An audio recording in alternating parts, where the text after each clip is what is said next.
अवघ्या 10 महिन्याची मुलगी अपघातात ती ब्रेनडेड झाली.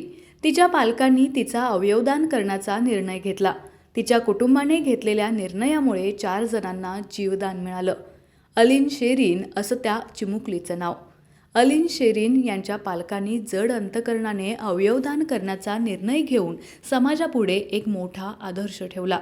5 फेब्रुवारी केरळमधील कोट्टायमजवळील पल्लम येथे झालेल्या रस्ते अपघातात 10 महिन्याची अलीन गंभीर जखमी झाली.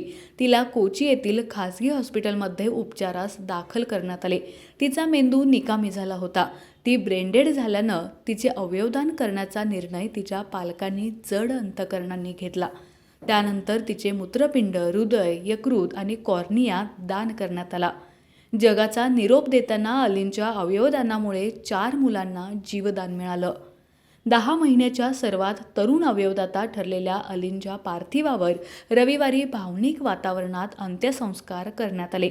मल्लपल्ली येथील एका खासगी हॉस्पिटलमधील शवागृहात ठेवण्यात आलेले पार्थिव पश्चिम वालुमन्नील येथील तिच्या घरी आणले.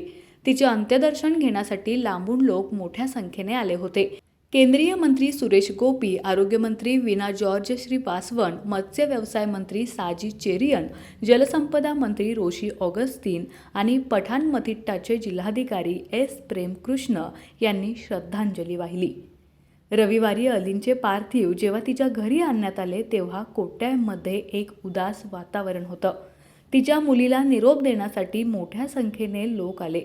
तेव्हा तिचे वडील अरुण अब्राहम आणि शेरीन जॉन यांना आपल्या भावना लपवता आल्या नाहीत. त्यांनी अश्रूंना वाट मोकळी करून दिली. त्यानंतर तिचे पार्थिव अंतिम संस्कारासाठी नेंदुगडापल्ली सेंट थॉमस CSIH चर्च स्मशानभूमीत नेण्यात आलं. तिच्यावर पूर्ण राजकीय सन्मानाने अंत्यसंस्कार करण्यात आले. अलीनला श्रद्धांजली वाहताना केरळचे सहकार मंत्री VN वासवन म्हणाले, अलीनच्या कुटुंबाने वैश्विक मानवतेचं एक उदात्त उदाहरण समाजापुढे ठेवले आहे.